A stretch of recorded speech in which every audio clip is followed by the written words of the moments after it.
Glória a Deus. A paz do Senhor, irmãos. Amém. Glória a Deus. Aproveitando que nós estamos nessa posição, tome a sua Bíblia na mão, por gentileza. Abra comigo no Antigo Testamento, livro de Jó, o livro anterior ao Salmo, livro de Jó, capítulo 1, capítulo 1, e por bondade localize alguns versículos da palavra do Senhor. A partir, então, do versículo 6, versículo meia dúzia. Livro do patriarca Jó, capítulo 1, versículo 6. Quero louvar a Deus pela vida dos nossos pastores, a nossa liderança e também pela vida de cada irmão que aqui está, cada querido irmão da Igreja do Senhor que aqui está. Prezados, Jó 1 e 6, quem encontrou, diga amém. Quem não encontrou, diga escola dominical. Diz assim: num dia em que os filhos de Deus vieram apresentar-se perante o Senhor, veio Satanás entre eles. 7. Então perguntou o Senhor a Satanás: de onde vens? Satanás respondeu ao Senhor e disse: de rodear a terra e passear por ela. Perguntou ainda o Senhor a Satanás: observaste o meu servo Jó? Porque ninguém há na terra semelhante a ele, homem íntegro e reto, temente a Deus e que se desvia do mal. Então respondeu Satanás ao Senhor: porventura Jó debalde teme a Deus? Acaso não o cercaste com sebe a ele, a sua casa e a tudo quanto tem? A obra de suas mãos abençoaste, e os seus bens se multiplicam na terra. Estende, porém, a mão e toca-lhe em tudo quanto tem, e verás se não blasfema contra ti na tua face. Disse o Senhor a Satanás: eis que tudo quanto ele tem está em teu poder. Somente contra ele não estendas a mão. E Satanás saiu da presença do Senhor. Até aqui, pode se assentar adorando a Jesus. Se você puder, só por essa vez, diga para a pessoa que está do seu lado, aí diga: agora, neste momento, não converse comigo, quero ouvir a palavra de Deus, né? Glória a Deus. Só por esse momento, e por mais uns 20 durante o culto. Não, só por esse momento, né? Queridos irmãos, nós temos já adorado a Deus e temos ouvido a voz do Senhor. Podemos também, assim, cultuá-lo, adorá-lo através dos louvores. Ouvimos uma boa palavra e creio que Deus vai continuar falando conosco. Eu e você podemos, assim, já sentir a presença do Senhor, já adorá-lo. E o texto que nós temos lido vai falar sobre o patriarca Jó, né? Jó é um livro poético do Antigo Testamento, ao qual nós conhecemos até para alguns uma ideia de que Jó não era uma personagem real, mas Jó seria uma personagem fictícia. No entanto, quando examinamos biblicamente, percebemos que Jó de fato é uma pessoa real. A sua história não é uma história imaginária, mas sim foi um episódio de algo que realmente acontece. Tiago, lá no capítulo 5, ele vai nos falar da perseverança espiritual de Jó, que fica como um modelo, um referencial a ser seguido para nós. Nós também entendemos, segundo Ezequiel, capítulo 14, que Jó é tido também como um modelo de retidão e um grande intercessor diante de Deus.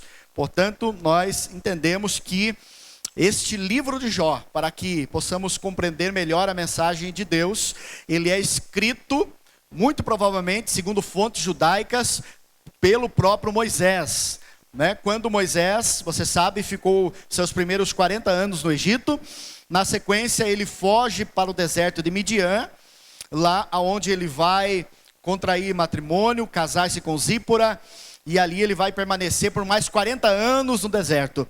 Naquele deserto de Midian, segundo a geografia bíblica, era aquele local vizinho da terra de Uz, de onde Jó então viveu.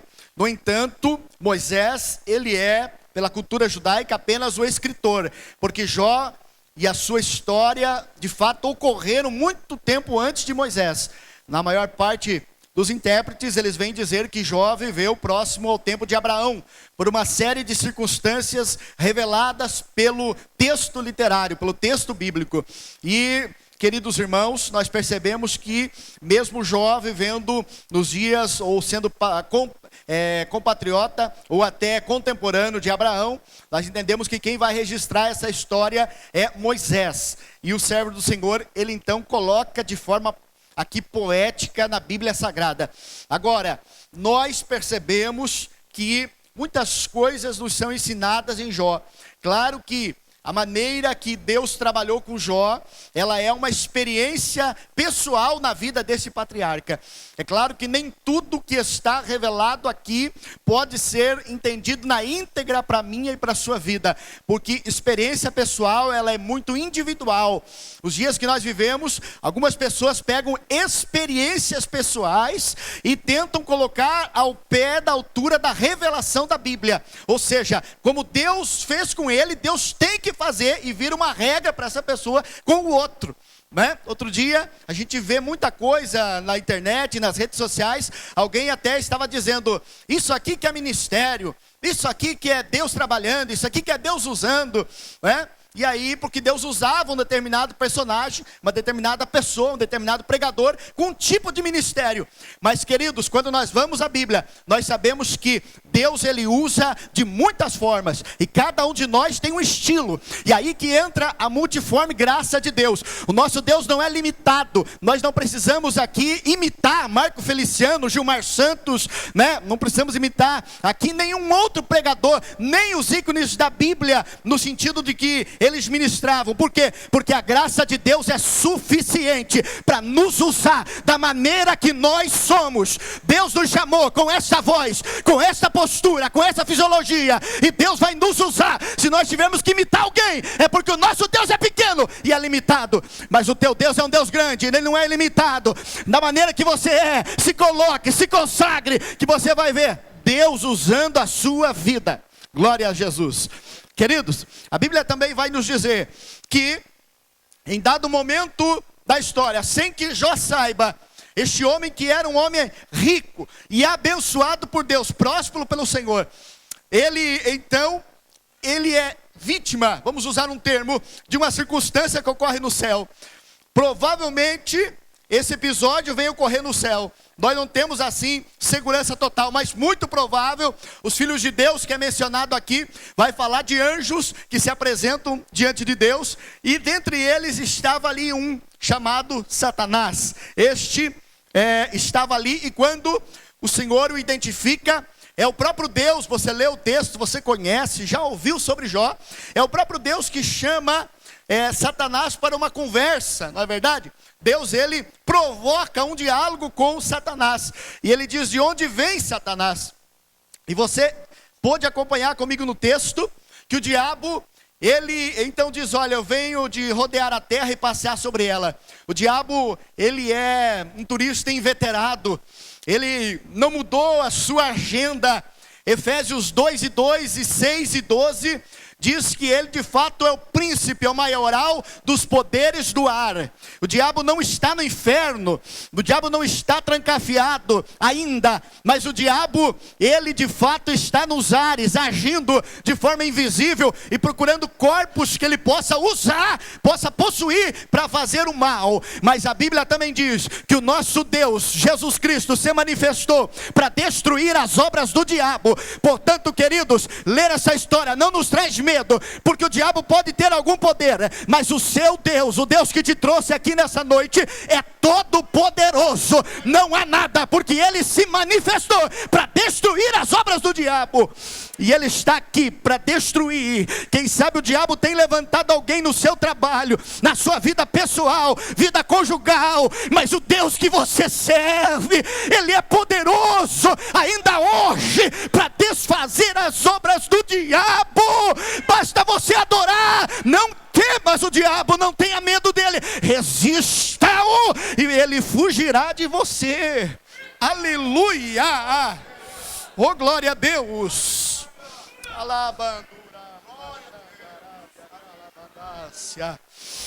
Queridos irmãos, a Bíblia vai dizer que Deus provoca esse diálogo. E quando Deus provoca, o diabo então começa a revelar. Apocalipse 12:10 vai dizer que ele acusa diuturnamente, de dia e de noite. Mas nós não o tememos, porque o nosso Deus também não dorme, não tosqueneja, nem sequer cochila o guarda de Israel. Enquanto a igreja descansa, repousa, o Senhor ainda está trabalhando, está fechando a sepultura, está abrindo porta, está dando livramento, está cuidando, aleluia. Onde o diabo tenta colocar a mão, o nosso Deus está ali, dizendo: não vai entrar droga nesta casa, não vai entrar maldição, prostituição. Lamando binara calabacheia. O nosso Deus é poderoso, Ele ainda está no trono.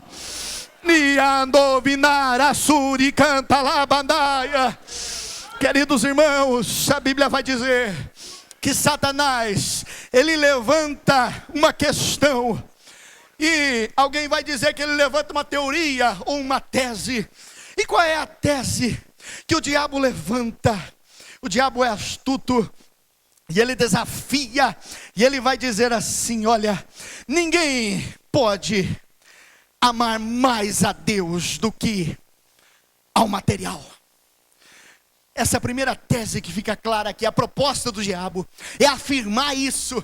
Se fosse hoje, no século 21, na pós-modernidade, nos dias que nós vivemos, odiernamente, parece que esta palavra é tão real. Ninguém ama mais a Deus do que o próprio dinheiro. Mas, queridos irmãos, a vida de Jó, as suas reações demonstram que ele ama mais a Deus do que ao material.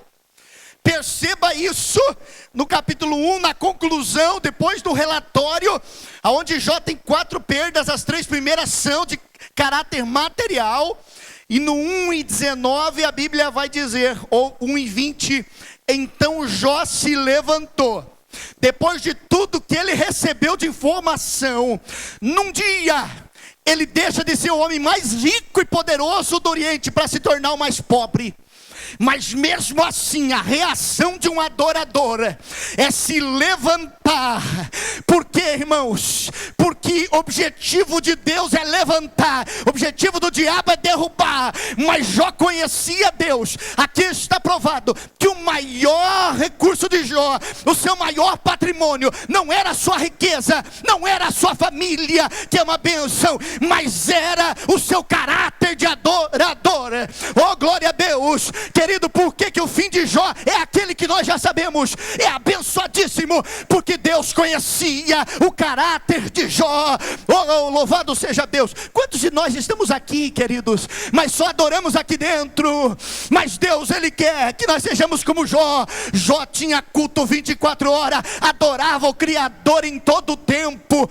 É isso que acontece. 1:20, então Jó se levanta, rasga o seu manto, claro, vai lamentar no aspecto, perspectiva humana, mas ele também lançou-se em terra e adorou.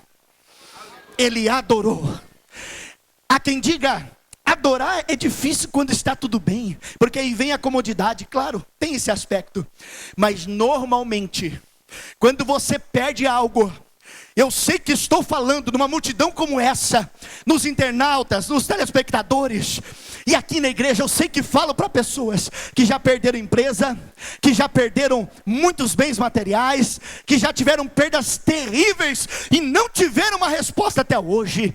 Mas Jó vai nos ensinar que Deus prova o filho que Ele ama. Jó vai nos ensinar que não é porque nós somos fiéis que Deus não vai nos provar.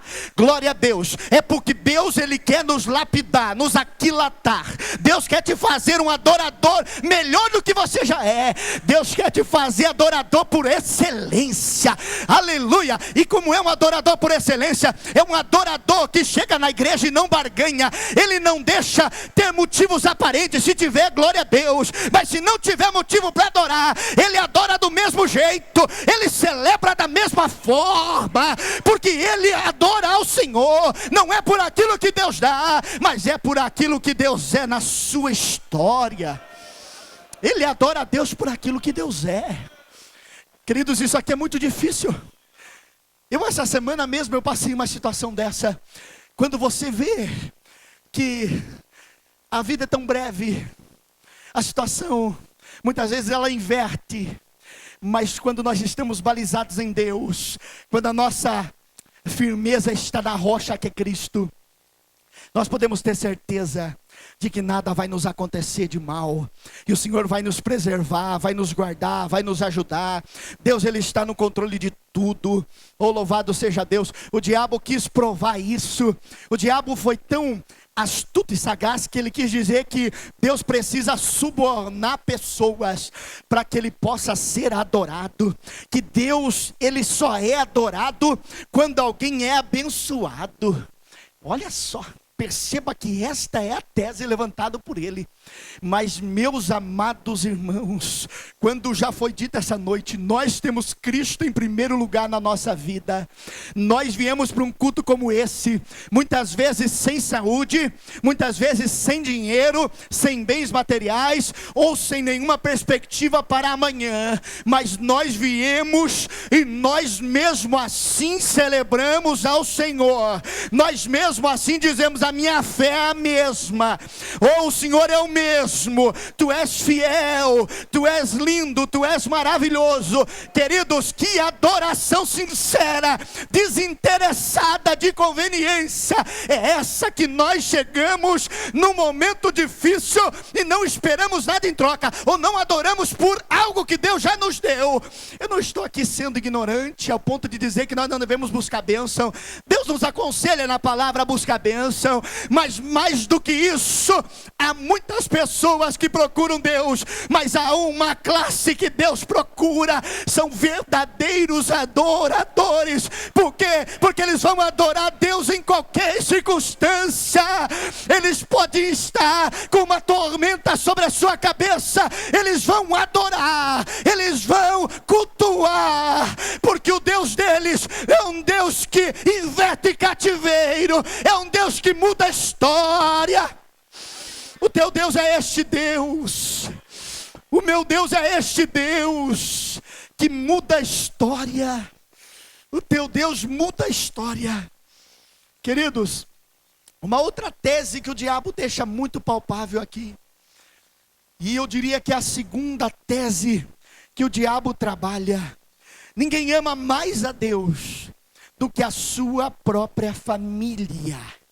Desarticule a família e não terás mais a presença desta pessoa na igreja.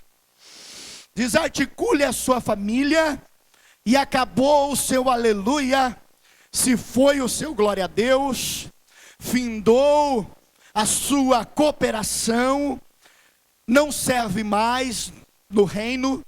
Por quê? Porque o diabo levantou esta proposta: ninguém ama a Deus, ninguém ama mais a Deus do que a sua própria família. Queridos, lá no Evangelho, em Lucas 14, 25, o Senhor Jesus vai falar sobre o discipulado. Quem pode ser discípulo? E ele vai dizer: aquele